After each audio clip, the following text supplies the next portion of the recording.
မင်္ဂလာပါ Manchester United ရဲ့အဓိကနောက်ခံလူ Lisandro Martinez ရဲ့ဒဏ်ရာကနေပြန်ကောင်းလာတဲ့အခြေအနေကအားလုံးစိတ်ဝင်စားနေကြချိန်ပါပဲတော်တော်လေးမထင်မှတ်ထားတဲ့ဆုံးဖြတ်ချက်တကူထွက်လာတယ်ဟုတ်ကဲ့မင်္ဂလာပါဟုတ်ပါတယ်လီချာက United ခန်းစီတဲ့ဘလောက်အရေးပါလဲအလုံးတိကျပြီးသားဆိုတော့လေသူ့ကြောင့်ကအမြဲတမ်းစိတ်ဝင်စားစရာပဲ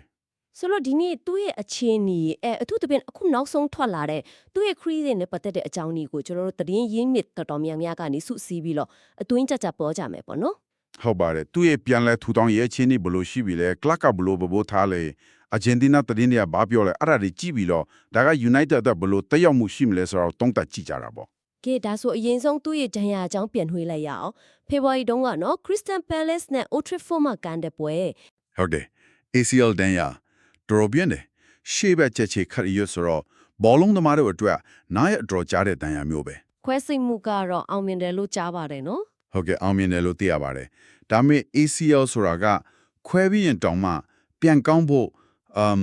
လာနဲ့ချီပြီးကြာတာမျိုးလေကြန့်ခိုင်းမှုတော့လေ့ကျင့်ခန်းတဲ့အဆင့်ဆင့်ပြန်လုပ်ရတယ်ဟုတ်ကဲ့အောက်တိုဘာလောက်ကတော့သတင်းကောင်းတစ်ခုထားလာတယ် United ကလည်းသူ့ပထမအသင်းနဲ့လေ့ကျင့်ခန်းအပြည့်ပြန်ဆင်းနေပြီဆိုပြီးတရားဝင်ပြောလာတာအဲ့ဒါကတော်တော်လေးအရေးကြီးတဲ့အဆင့်ပဲ training full ဆင်းနေပြီဆိုတဲ့ကပြန်ကစားဖို့နီးစပ်နေပြီဆိုတဲ့သဘောဒါပေမဲ့ပေါ့နော်တတိထားမှာက ACL တန်ရာမျိုးအထူးသဖြင့်8လ9လလောက်နားထားရပြီးပြန်လာတဲ့အခါ training fit ဖြစ်တာနဲ့Premier League လို့ပွဲချက်ထဲမှာမိနစ်60ကစားနိုင်တဲ့ match fit ဖြစ်တာကမတူသေးဘူးလေဟုတ်တယ်စေးဖွဲ့ရောနီးပြအဖွဲ့ရောအယံတတိထားရတယ်ချက်ချင်းကြီးဖွဲ့တဲ့ထက်တွန်းလိုက်လို့မဖြစ်သေးဘူးပေါ့အဲ့ဒါကြောင့်လည်းဖြစ်မယ် Nottingham Forest နဲ့ပွဲရောအခုနောက်ဆုံး Nottingham နဲ့အရေးကြီးတဲ့ပွဲမှာတော့သူ့ကိုလူစင်းမှာမတွေ့ရသေးဘူးမှန်ပါတယ်ဒါကနီးပြအမိုးရီနဲ့အဖွဲကသူ့ကိုအချင်းပေးနေတာဘယ်လိုပြောမလဲအလင်းစလို့မလို့ဘူးဆိုတဲ့သဘောလို့ယူဆရတယ်သူ့ကိုစနစ်တကျပြန်တီးဆောင်နေတာအထူးသဖြင့်အမိုးရီလိုနီးပြမျိုးကကစားသမားကြန့်ခိုင်မှုကို grew site တယ်လို့လည်းနာမည်ရတယ်နော်ဟုတ်ကဲ့ current မှာသူ့တဲ့တီးတန့် program တွေနဲ့တီချာလို့ပေးနေတယ်လို့လည်းသတင်းတွေထွက်ထားတာပဲ Martinez လိုကစားသမားကိုယာဒီကုန်တီတောင်းချင်မှာပေါ့တန်ရထမရအောင်တတိထားမှာပဲဟုတ်ကဲ့အဲ့ဒီလိုအသင်းနဲ့သူ current မှာကြန့်ခိုင်မှုပြန်လုပ်နေတယ်လို့အားလုံးကထင်ထားချိန်မှာပဲအခုကျွန်တော်တို့ပြောမယ်အဓိကအကြောင်းတော်တော်လေးအောင်စရာသတင်းကထွက်လာတာဟုတ်ပါများလေဟေးချာလေး United တွေပွဲပြန်မကစားသေးဘူးအာဂျင်တီးနားရဲ့တရားဝင်လူဆိုင်မှာလည်းမပါသေးဘူးဒါမဲ့သူခုအာဂျင်တီးနားကိုရောက်နေပြီးတော့ဟိုကလေသူတို့နိုင်ငံသွေးအောက်ပြီး Celeste နဲ့အတူလေ့ကျင့်ရေးဆင်းနေပြီတဲ့ဟေးဒါကတော့တကယ်ထူးဆန်းတယ်ဟုတ်တယ်ဒီသတင်းကို Argentina journalist Gaston Edu ဆိုတဲ့သူရဲ့အချက်အလက်ကိုကားပြီး The People's Person သူကအဓိကဖော်ပြလာတာအင်ဂိုလာနဲ့ချီစမ်းပွဲမတိုင်ခင်အသင်းနဲ့အတူလေ့ကျင့်မယ်ဆိုပြီးတော့ဒါကဘယ်လိုပြောမလဲပုံမှန်လုပ်နေကြပုံသဏ္ဍာန်မဟုတ်ဘူးဘာလို့လဲဆိုတော့ club အသင်းတွေက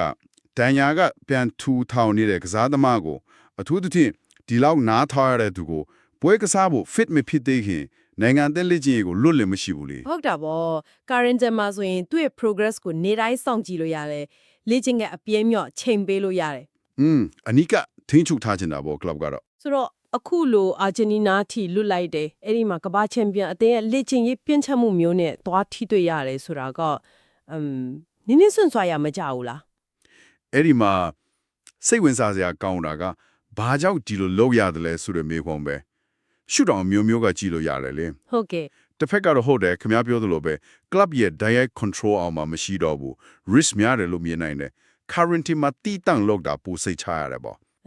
ဒါပေမဲ့နောက်တစ်ဖက်မှာဖြစ်နိုင်တဲ့အကျိုးကျေးဇူးတွေလည်းရှိကောင်းရှိနိုင်တယ်လေဘလို့အကျိုးကျေးဇူးမျိုးတွေလဲအားကစားစိတ်ပညာရှုထောင့်ကတော့ဘလို့သုံးသပ်ကြလဲဟုတ်တယ်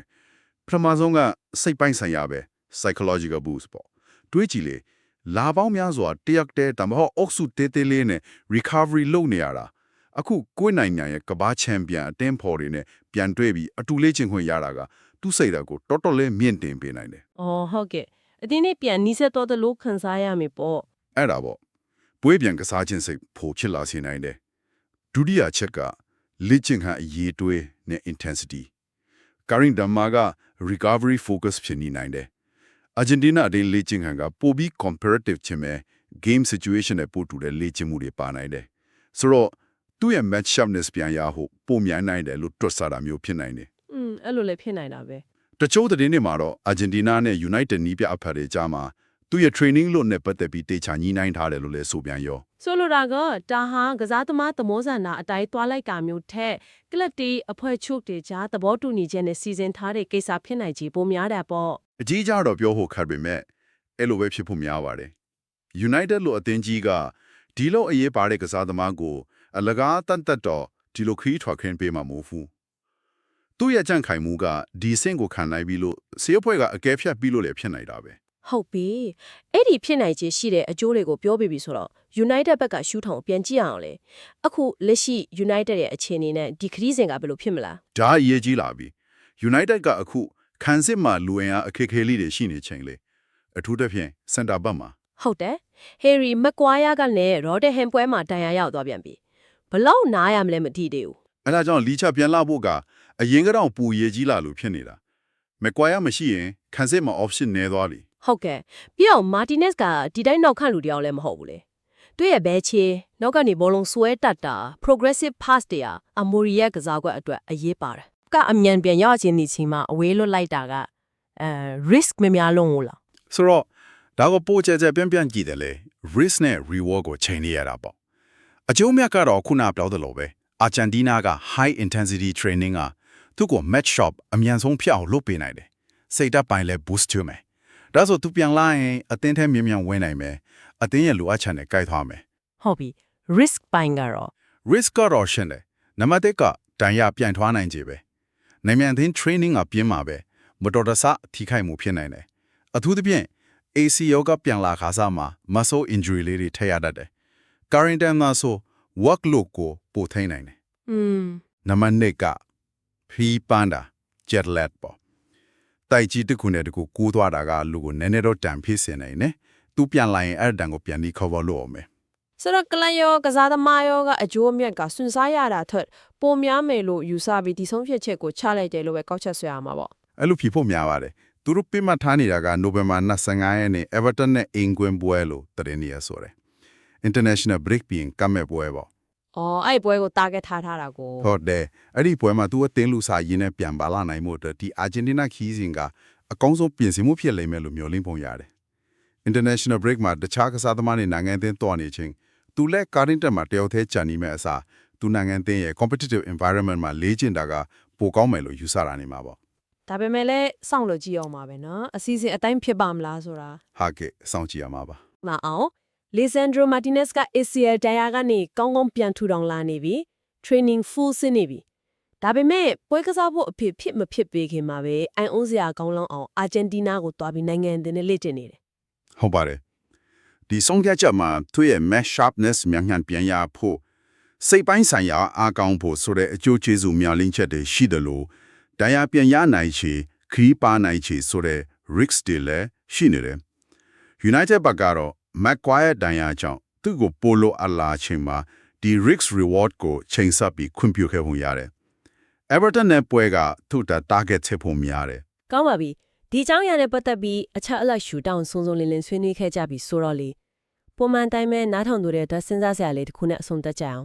ကောင်းပါတယ်ဘယ်လိုမျိုးလဲ United ခံစင်းမှာရှိနေတဲ့ PR တွေလိချကိုယ်တိုင်ဖြတ်တန်းခဲ့ရတဲ့ရှေ့လျားတဲ့ recovery process ကိုကြည့်ပြီးတော့လေအခုဒီ Argentina ခီးစဉ်လာသူ့ရဲ့ကြံ့ခိုင်မှုပြန်ကောင်းလာဖို့အတွက်ဘယ်လိုပြောမလဲတကယ်ပဲအရှင်ဖင်ပေးနိုင်တဲ့ shock head တစ်ခုဖြစ်လာမလား ဒါမှမလွယ်ပဲနဲ့ဒိုင်ယာအန်ဒေကိုပုံများသွားစေနိုင်တဲ့မလွယ်တဲ့စွန့်စားမှုတစ်ခုဖြစ်သွားမလားပေါ့နော် ဟုတ်တယ် နောက်တစ်မျိုးစွန့်စားရင်လေကလပ်ရဲ့ဆေးအဖွဲ့အနီးကမရှိဘဲနဲ့ကမ္ဘာချန်ပီယံအသင်းရဲ့ပြင်းထန်တဲ့လေ့ကျင့်ခန်းတွေကသူ့ရဲ့နာလန်ထားစာကျွတ်သားလီအရွတ်တွေပေါ်မှာဘလို့ effect ရှိသွားမလဲသူပြန်လာတဲ့အခါ media မိုရီရဲ့ tactical plan ထဲကိုဝင်ဖို့အချိန်ပိုယူရတာမျိုးတော့ထင်နိုင်မလား ဟုတ်ကဲ့အဲ့ဒီမေခွန်းတွေရဲ့အဖြေကိုတော့လာမယ့်တိတ်မကြခင်ရက်ပိုက်သတင်းပတ်ပိုက်တွင်မှသိရတော့မှာပါပဲ